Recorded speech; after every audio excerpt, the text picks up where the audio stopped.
હવે આપ સાંભળશો છોટાઉદેપુર જિલ્લા સમાચાર પત્ર, જેના લેખક છે રાજેશ રાઠવા। આદિવાસી બહુલ ધરાવતા છોટાઉદેપુર જિલ્લામાં ફૂલગુલાબી ઠંડીની શરૂઆતની સાથે આદિવાસી સમાજની સદીઓ જૂની પરંપરા મુજબ ગામસાઈ ઈંદના ઉત્સવો ઉજવવા લાખો રૂપિયાનો ફંડફાળો એકઠો કરી ગામના દેવોની પેઢી બદલાવવાના ઉત્સવો ઉજવવાની પણ શરૂઆત થઈ ચૂકી છે। ત્યારે હાલ જેતપુર પાવી તાલુકાનું બેસાવહી ગામ દેવોના આયખાઓનું નવીનીકરણ કરી આદિવાસી સમુદાયની જીવન પદ્ધતિ અને સંસ્કૃતિને જીવંત રાખવાનો પ્રયાસ કરી રહ્યા છે। છોટાઉદેપુર જિલ્લામાં વસતા આદિવાસી સમુદાય દરેક તહેવાર ઋતુચક્ર સાથે જોડાયેલા હોય છે। ત્યારે હાલ જિલ્લાના ગ્રામીણ વિસ્તારમાં જુદા જુદા દિવસે જુદા જુદા ગામમાં ફસલી દિવાળીના તહેવારો ઉજવાઈ રહ્યા છે, જે દિવાળીના તહેવારમાં નવી સિઝનના નવા ધાન્ય પાકોની પૂજાવિધિ કરી બુધવારે દેવ, ગુરુવારે ચૌદસ અને શુક્રવારે મુખ્ય દિવાળીના તહેવારની ઉજવણી કરવામાં આવતા જિલ્લાના ગ્રામીણ વિસ્તારમાં દિવાળીના તહેવારનો માહોલ સર્જાયો છે। દેશના પ્રધાનમંત્રી નરેન્દ્ર મોદીની પ્રેરણાથી વર્ષ 2021માં 15 નવેમ્બરથી બિરસા મુંડાના જન્મદિવસને જનજાતીય ગૌરવ દિવસ તરીકે સમગ્ર દેશમાં ઉજવવાનો નિર્ણય કરવામાં આવ્યો છે। એ અન્વયે ભગવાન બિરસા મુંડાની 150મી વર્ષગાંઠની ઉજવણી થઈ રહી છે। ત્યારે રાજ્યકક્ષાના આદિજાતિ વિકાસ અને અન્ન નાગરિક પુરવઠા અને ગ્રાહક બાબતોના મંત્રી પીસી બરંડા અને રાજ્યકક્ષાના કૃષિ કલ્યાણ મંત્રી રમેશ કટારાની ઉપસ્થિતિમાં અંબાજીથી નીકળેલી જનજાતીય ગૌરવ રથયાત્રા છોટાઉદેપુર જિલ્લામાં પ્રવેશ કરી બોડેલી ખાતે ઢોલ માંદલ સાથે રથનું સ્વાગત કરાયું। એ સાથે જેતપુર, પાવી, તેજગઢ, છોટાઉદેપુર, કંવાટ, નસવાડી ખાતે રથનું ભવ્ય સ્વાગત કરવામાં આવ્યું।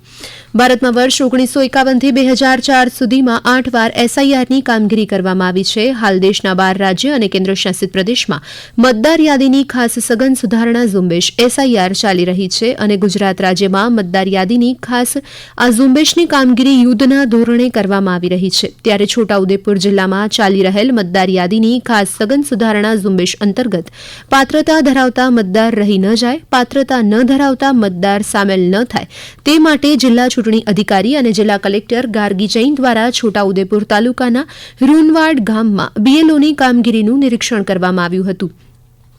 ગુજરાતમાં પડેલા કમોસમી વરસાદના કારણે રાજ્યના વિવિધ જિલ્લાના ખેડૂતોના પાકને મોટું નુકસાન થયું છે।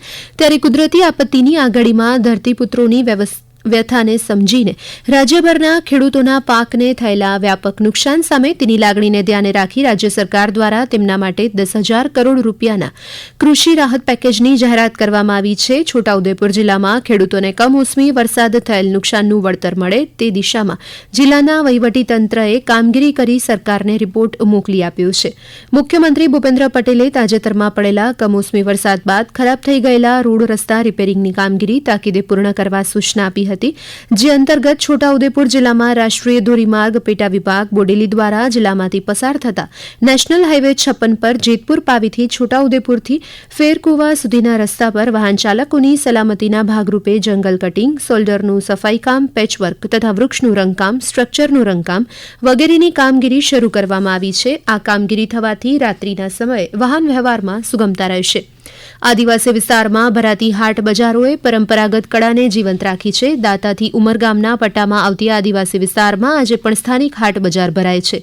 આ હાટ બજારમાં સ્થાનિક ઉત્પાદકો પોતાના ઉત્પાદનનું વેચાણ કરે છે, જેમાં તીર કામઠા, ખેતીના ઉજાર, અનાજ ભરવાના વાસણા, મોટી ટોપલી, ટોપલા, સુપડા, પથ્થરમાંથી બનાવેલા નિહાત્રો, પોળ, ખલ, ઘંટી, માટીના વાસણ, કરિયાણું, કપડાં, હાથે બનાવેલ દોરડા, મરી મસાલા, ફરસાણ અનેક જીવન જરૂરિયાતની સ્થાનિક વસ્તુઓ મળતી હોય છે।